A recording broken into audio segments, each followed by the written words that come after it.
네, 이번에 임신기 근로시간 단축을 이제 사용하는 이제 여성 근로자에 대해서요, 그 연차 휴가 어느 정도 사용했는지에 대해서 그 유권해석 변경이 9월 말에 있었습니다. 그래서 관련해서 일단 1단계로요, 여기 위에 나와 있는 요 식은 어떤 거냐면, 그 연중에 예를 들어서 6개월은 풀타임으로 일을 하고, 다른 6개월은 만약에 파트타임 해서 하루에 6시간 정도 하면 이제 90시간 정도가 연차 휴가 시간이 산출이 되는데요. 이게 임신기나 어떤 육아기 근로시간 단축이 아니라 자의에 의한 파트타임으로 전환된 경우라면 이른바 이런 식으로 가중평균을 해가지고요. 이듬해 부여받을 연차 휴가 시간을 산출을 하는 거예요.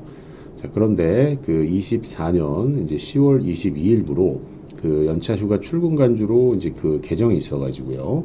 근로기준법에서 아예 대놓고 임신기 근로시간 단축과 육아기 근로시간 단축 등 모성 보호와 관련된 거는요. 그 단축된 근로시간이 출근으로 간주된다라고 이미 개정이 됐습니다. 자, 이거는 결과적으로 임신기 근로시간 단축을 이제 시행을 하더라도 출근으로 간주되니까 그 이전에 있었던 하루 8시간 기준으로, 그러니까 한마디로 1년 근무했다라고 하게 되면 요 120시간을 그대로 확보하고 그 다음에 이제 이 제도가 끝난 다음에 그 카운트할 때 그만큼을 확보한다라는 거예요. 근데 이번에 개정된 건 어떤 거냐면요. 이미 이제 예를 들어서 전년도에 1년을 딱 근무하게 되면 하루에 8시간 근로자로 가정하면 15일의 연차가 있기 때문에 연간 연차 휴가 시간은 120시간을 이 전 단계에서 확보를 한 겁니다. 자, 확보를 했는데 이 지금 근로시간 단축이 이제 들어간 거예요. 자, 아시다시피 임신기 근로시간 단축은요, 하루 6시간까지 단축을 시킬 수가 있고, 7시간 근로자도 6시간까지만 내릴 수 있는데, 자, 여기서 얘기하는 6시간은 이제 실제 근로시간, 그러니까 레알의 근로시간인 거예요.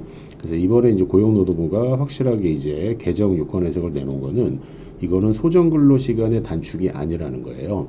그래서 소정은 그대로 하루 8시간을 유지하면서 어떻게 보면 이제 모성보호를 위해서 이제 은혜적인 차원에서 근로기준법에서 실근로시간을 6시간으로 단축을 시켜주는 거지, 그 계약상 소정근로시간은 여전히 통상근로자와 유사하다라는 거거든요. 자, 그래서 요걸 이제 염두에 두시고 한번 내용을 보시게 되면은, 자, 이제 유권 해석에서는 이제 뭐라고 얘기를 하냐면요. 방금 말씀드린 것처럼 소정근로 시간의 단축이 아니라고 선언을 해요.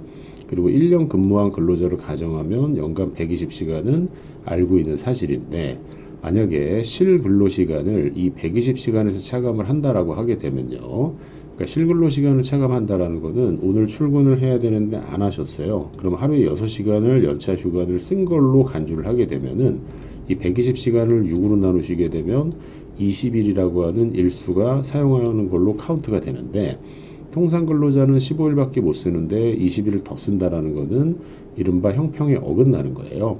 그래서 이번 유권 해석은요, 그 소정 근로 시간은 여전히 8시간이다 라고 선언을 하면서 그 이유를요, 새롭게 근로계약서를 작성할 의무를 부여하고 있지 않다. 그러니까 이게 바뀌게 되면요, 소정이 바뀌면 새롭게 쓰셔야 되는데 그게 의무가 없으니까 소정은 그대로 고정되어 있다. 그리고 하루 6시간을 초과해도 가산임금이 근로기준법상 적용이 안 되기 때문에 여전히 소정은 8시간이다. 다만 이거를 제대로 운영을 안 했을 때 이 임신기 근로시간 단축 미부여에 대한 처벌로 지금 규정하고 있기 때문에 여전히 8시간이라고 이제 강력하게 이제 선언을 한 거예요. 자, 그러면 결과적으로 이제 그 이 임신기 근로시간 단축을 하더라도 일수로는 15일을 넘을 수가 없다라는 거예요. 이거를 통상 근로자의 연차 휴가 일수를 한도로 보장받는다. 이렇게 제가 이제 썰을 풀어놓은 건데, 사실 유권 해석의 이제 마무리는 조금 그 나중에 추가 질의가 그 있을 것 같아요. 어떻게 되어 있냐면 여기 이제 변경 후라고 되어 있는 이쪽 텍스트를 보시게 되면요. 자, 시간 단위 반차 같은 경우 연차 휴가를 부여한 경우에는 해당 휴가 사용 후 남는 연차 휴가가 있으면 통상 근로자와 동일하도록 휴가를 사용한 것으로 산정하는 등 불리하지 않게 산정해라. 이 말은 한마디로 통상 근로자하고 형평을 맞추라는 건데, 이건 개인적인 제 생각이지만 이거를 뭐 실제로 집행하려면요, 그냥 수학적으로 그 지금 120시간을 한도로 가는데 지금 실제 근로시간은 6시간인 거잖아요. 6시간이고 지금 120시간을 받는 분은 8시간이니까 하루 6시간을 만약에 쓰셨다 그러면 8시간으로 쓴 걸로 간주하고 차감을 하게 되면 일수도 15일이 동일하게 나올 거고, 예를 들어서 이제 시간 단위로 6시간의 절반인 3시간을 쓰셨다 그러면 8시간 대비 4시간으로 쓴 걸로 차감하게 되면요, 통상 근로자하고 그 연차 휴가 시간으로 하더라도 동일하게 형평에 어긋나지 않게 이제 부여받을 수 있다. 이게 지금 제 생각인데, 일단은 지금 9월 말에 나온 해석이기 때문에 이거에 대해서는 구체적으로 어떻게 되는 건가요? 라고 그 조만간에 어떤 다른 분들이 좀 물어보실 것 같긴 한데, 일단은 이 문헌을 저는 그렇게 이제 해석을 하고 있습니다.